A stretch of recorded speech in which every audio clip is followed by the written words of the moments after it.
Salut tous ici, nous voilà ici pour une toute nouvelle vidéo de EnzoCast. Et oui, malheureusement cette fois ce sera pas sur Wakfu, comme je l'avais dit dans la précédente vidéo. Faire en fait plus tard, genre une série, je vais vous parler des précédents épisodes et OAV, films, saisons sur la saga Wakfu. Mais là, surtout, je tenais à vous remercier pour pour tous les gens qui se sont abonnés pendant ces un mois et pour avoir fait exploser les pouces bleus. Vraiment, c'était parfait. Merci, c'était incroyable. Ça m'a un peu motivé à revenir. C'est pour ça que comme j'ai pas eu le temps de finir tout ce que je devais faire sur sur le prochaine vidéo de Wakfu qui va sortir. Du coup, je me suis dit, il faut au moins que je vous poste un truc, comme ça au moins ça va devenir régulier. Bon, sur ce, placez à l'intro, et on va partir pour cette mini découverte sur un truc que j'ai vu, qui est assez étrange.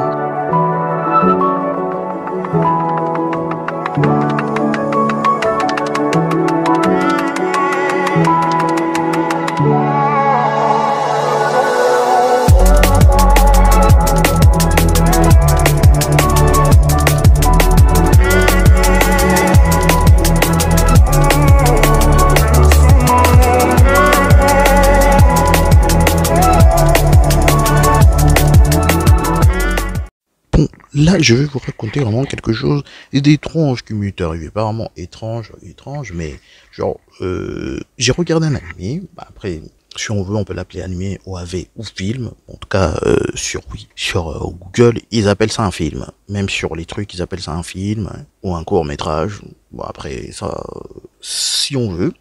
Bon, c'était vraiment très simple. C'était commencé tranquille, la journée, tout allait bien. Je me réveillais.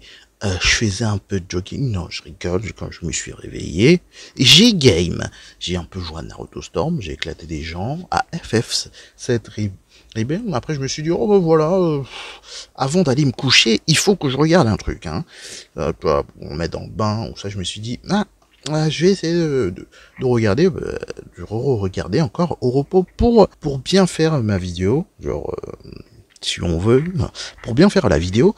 Et du coup là, je me suis, comme d'habitude, hein, je me balade sur le net, je tombe sur une vidéo bizarre, très bizarre, hein, parce que, enfin, je sais même pas vraiment qu'est-ce qui m'est passé par la tête pour me dire, tu sais quoi, essaye de voir ce que ça donne ce truc, et après peut-être on verra ce qui se passe. Bon, en recherchant ça, je suis aussi tombé sur un autre truc, mais c'est pas vraiment, ça fait pas vraiment partie de la vidéo, mais bon, je vais quand même vous le dire, parce que ça a aucun rapport avec ce que je vais vous dire, mais bon, ça m'a aussi fait à peu près le même effet, que voilà, quoi.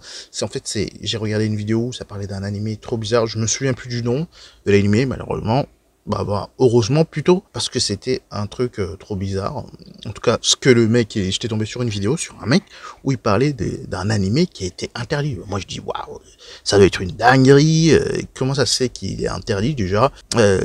Disclaimer, il peut pas dire que c'est interdit dans le monde entier alors que il a vu. Donc déjà ça portait mal. Après la fin de cette vidéo, je me suis enfin rappelé du nom de l'animé. Bon, là, maintenant, je m'en souviens plus parce que faut le chercher. C'est un long métrage ou un court métrage. Je crois qu'ils avaient fait ça dans une occasion spéciale sur le folklore japonais, sur les yokai. Ça parle tout simplement d'un vendeur c'est pas vraiment un bibliothécaire, mais c'est un vendeur de vieux livres qui est dans un magasin vieux, ok, et qui a toujours une lycéenne ou une collégienne qui vient souvent la tenir compagnie. Voilà, c'est ça le pitch de base. Et après, il tombe bien évidemment sur quelque chose d'assez étrange. C'est un livre aussi vieux qui est vieux quoi. En fait, dans cet animé, tout est vieux. Hein. En fait, je vais pas vous mentir, tout est vieux. Après, l'animé, elle date quand même. Je crois que c'est de 2012. Pas si vieux que ça,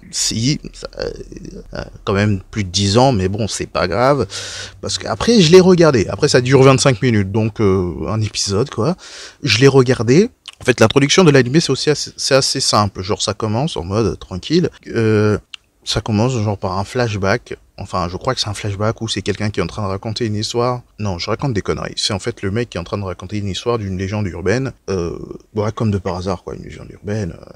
Je dis légende urbaine, mais c'est pas vraiment légende urbaine. Parce que il raconte en fait l'histoire du bouquin, machin. Après, c'était assez flou parce que je crois qu'il le racontait avant l'histoire. Mais genre, la suite du bouquin, genre, alors qu'il avait même pas fini, hein, il s'était juste arrêté parce que, voilà, parce qu'ils avaient peu de temps et il fallait qu'il s'active, quoi.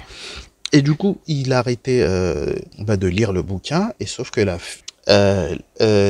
petite lycéenne ou collégienne qui est avec lui,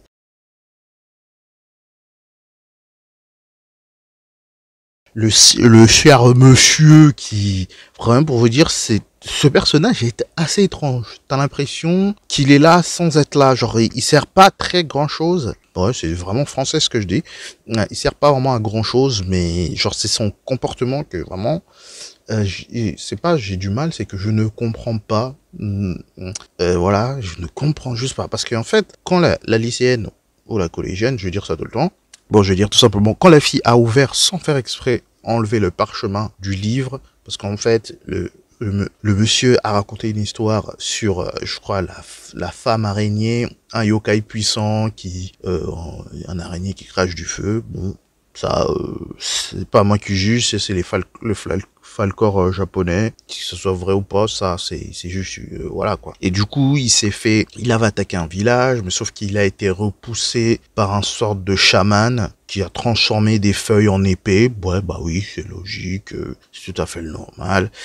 Et, et en fait, moi au début je pensais qu'il avait réussi à la battre, mais en fait non, pas du tout. Il a laissé s'enfuir, il lui a juste coupé un bras, il lui a laissé partir, il a dit, Certec, t'as tué presque tout mon village, mais vas-y, je te laisse partir, hein, machallah. Tu vois, il le laisse partir, après tranquille. Sauf que, des années plus tard, je sais même pas combien de temps entre l'événement et ce qui se passe actuellement, sauf que la fille, elle ouvre le sort de livre, sauf qu'il y a une petite bébête qui sort. Et sauf que la petite bébête là, c'est un enfant, c'est une petite fille tout minuscule.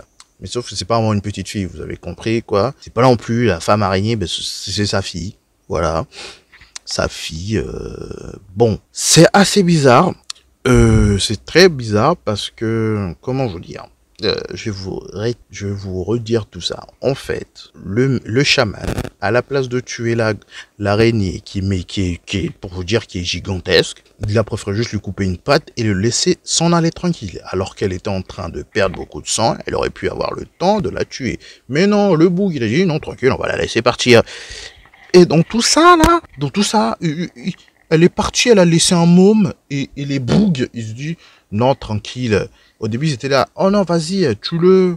Le mec, il a hésité, juste parce que, elle ressemble à une fille, sauf que juste, il y a juste en bas, quoi, vers sa taille. En vrai, je sais pas, mais je sais juste que le haut, elle a un haut d'une humaine, et en bas c'est araignée quoi. Et du coup, sauf qu'il il a pas voulu la tuer. Il l'a gardé, il l'a élevé, mais sauf que 6 mois après, il a commencé à se rendre compte que la gamine elle a tué tout simplement des gens quoi. Donc pourquoi l'avoir scellé? Pourquoi tout simplement pas l'avoir tué? Vraiment ce film. Après je me pose peut-être bien, c'était en mode que je l'ai élevé, c'est comme ma fille, mais attends 2 secondes, quoi. Après, c'est moi aussi, j'essaye toujours la petite fille, mais on sait juste que, la petite fille a été scellée dans le bouquin, mais qui a été retrouvée par le petit magasinier qui vend des livres vieux. Mais sauf que bien sûr, dans toute cette histoire, la petite lycéenne, elle commence à avoir peur, c'est une araignée, c'est un monstre. Toute personne normale réagirait comme cette lycéenne. Bon, pour te dire, c'est le seul truc. Vraiment. Du coup, ils sont allés voir un autre vieux. Ça, c'est un vrai vieux, par contre, qui est comme lui, hein, en gros, un magasin rival, mais un peu loin, pour lui demander de conseils. Parce que il faut faire quelque chose pour la fille, parce qu'en plus madame réclame sa mère maintenant, et du coup ça les emmène dans un sorte de vieux château à l'ancienne de l'ère Edo ou de l'ère Nobunaga, quoi. Genre les vieux châteaux à la japonaise, là, vous avez capté, quoi. Et mais en fait, c'était pour moi, en tout cas, comme je l'ai ressenti, la fin, en tout cas, de cet animé, c'est qu'elle elle les a emmenés dans un plein traquenard. Ils sont tombés dedans. Ils se sont fait hagar par cette petite. Ça fait même pas je sais même pas combien de temps s'est passé entre sa libération et le moment où ils sont partis dans ce château. L'inexistante du rêve, genre du temps, elle est d'une puissance, ça fait peur. T'as l'impression que tout se passe vite. Parce qu'à la limite, si c'est un truc court, un truc one shot, au moins montrer au moins juste des petits détails que le temps passe pour qu'on puisse s'attacher. Mais là, il y a zéro émotion. C'est la seule personne qu'on plaint, c'est la lycéenne elle essaye de faire tout son possible pour ramener à la raison le mec, mais le mec, jusqu'au bout, il ne veut pas. Je pense qu'il a été possédé, quoi, parce que moi je pense qu'il a été possédé, mais après comment, ça je sais pas, parce que là c'était vraiment, c'est pas possible que ça soit autrement que ça, quoi, ou soit c'est peut-être la première fois qu'il lui a piqué, il lui a mis un truc comme ça, quoi.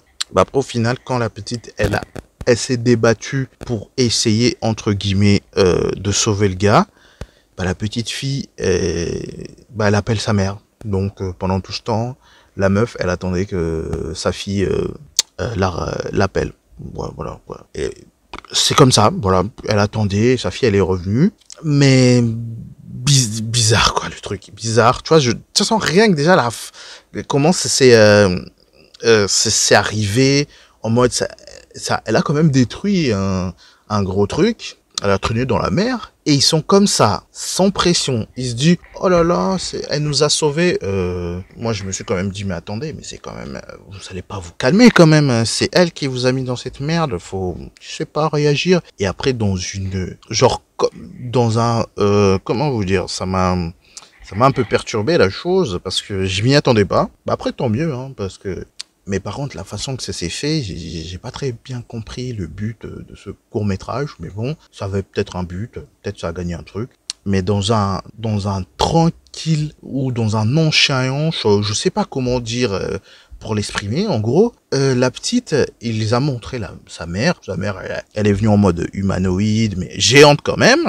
Et il y a quand même plein de pattes d'araignée qui sortent de l'eau, de quoi inquiéter plusieurs personnes. Et dans toute sa splendeur, elle coupe juste un morceau de fil et la fille elle tombe comme ça. Est-ce que c'est bon pour vous? Et en plus après à la fin, pas vraiment à la fin, mais quand il a coupé le truc, après le mec, on a revu genre qu'il a repris son état. On dirait comme si c'était déjà scellé pour lui, quoi, parce que là c'est chaud, parce qu'il a en gros la façon qu'on montre qu'il est entre guillemets possédé. C'est un monde, on lui montre avec des yeux au beurre noir. Et là, il avait plus, et d'un coup, quand la petite fille, elle tombe, et que l'araignée, après, on voit pas vraiment quand elle attrape, mais on voit très bien que elle tombe, après, ses pattes la suivent. Donc là, il y a aucune échappatoire pour la gamine, la pauvre. Et du coup, après, du coup, il est retourné dans le magasin avec, la fille araignée. Il a rendu le parchemin qu'il avait pris au vieux. Et qu'est-ce qu'on remarque aussi, même si faut vraiment avoir l'œil, on remarque que tout au fond, le vieillard aussi, il est dans la même bourde que cet enfoiré. Donc, les deux, des gros traquenards comme jamais. Genre, lui, elle s'est liée avec un monstre gluant. En tout cas, ce que j'ai vu, c'était une sorte de tentacule assez transparente qui lui a mis son thé. Et du coup, quand l'autre mec, il a compris aussi qu'il était dans la même situation que lui, il a rigolé. Parce qu'en fait, le truc qui m'a le plus choqué, c'est déjà le fait que la façon que la fille, elle est morte, c'était vraiment, enfin, la potentielle mort de cette fille, ça m'a choqué parce que c'est venu juste en mode comme ça, tranquille, silence. Et aussi la fin, qu'ils étaient là en mode comme si, tranquille, hein, on a tué, une fille est morte, mais qu'est-ce que j'en ai? C'est ça le problème. Et aussi, le truc que je vous ai pas dit, c'est que la fille araignée, à la fin, elle se transforme elle prend la forme, entre guillemets, de la lycéenne qu'elle a laissé tomber. Et du coup, ça s'arrête. En plus, ça s'arrête en mode comme si tranquille, hein, vraiment cliché. Vous voyez, dans un épisode en mode comme si les héros ils ont gagné, ou genre quelqu'un a retrouvé son ami, ou une fille qui est contente et qui lâche un petit sourire de fin, elle a fait la même chose. Voilà, même chose, je vous jure. J'étais là et j'étais en train de bugger. Après, finalement, pendant que j'étais en train de réfléchir, je me disais, mais qu'est-ce que je viens de voir? Je ne comprenais vraiment pas ce que je venais de voir. Du coup, je me suis dit, je fais quoi là? Je suis perdu là. Et après là, tout à la fin, je sais pas vraiment ce qu'on est censé comprendre par cette image de fin, parce qu'en fait, on a vu, après, c'est assez flou, parce qu'on sait pas si on voit la fille araignée ou la lycéenne. Parce que vu que la fille araignée a pris l'apparence de la lycéenne, du coup, là, je comprends pas. Voilà. Parce qu'en fait, on voit à la fin, la fille lycéenne ou la lycéenne ou la fille araignée se retransformer. Genre, du coup, si c'est la fille araignée, ça veut dire juste elle reprend sa forme initiale, genre de petite fille mais araignée. Mais si c'est la fille lycéenne, ça veut dire que, en gros, c'est une sorte de boucle, si on veut. C'est-à-dire que, ça veut dire que, ou soit, quand elle est tombée dans l'eau, la mère de la femme araignée l'a bouffée et du coup, c'est devenu, entre guillemets, sa fille. Du coup, c'est pour ça que, en tout cas, c'est ce que j'ai interprété, en gros, que genre, elle a mangé et c'est devenu, une fille aussi araignée. Et c'est pour ça que quand elle se retourne et qu'elle se transforme en fille araignée, il y a des sortes de bulles d'eau. Ou soit je pars totalement dans le jeu, ou soit ils ont juste voulu faire ça comme ça. Voilà. Parce que comme elle est tombée dans l'eau et que la grande araignée était dans l'eau, du coup c'est pour ça. Bon, voilà, j'espère que vraiment cette vidéo vous a plu. Surtout n'hésitez pas à vous abonner. Bon, après je pense pas que ça fera comme un wakfu ou un truc comme ça. En tout cas vraiment, je voulais juste vous parler de ça. Je sais pas si vous connaissez vraiment cet animé ou pas, mais en tout cas je vous mettrai. Si je retrouve, je vous mettrai. Je pense qu'en français c'est la fille araignée, mais après en japonais je sais plus comment ça s'appelle. De toute façon, si je retrouve le nom, je vous le mettrai dans la description. Et surtout, n'hésitez pas à vous abonner et à partager la vidéo. Et surtout, Jana les potos.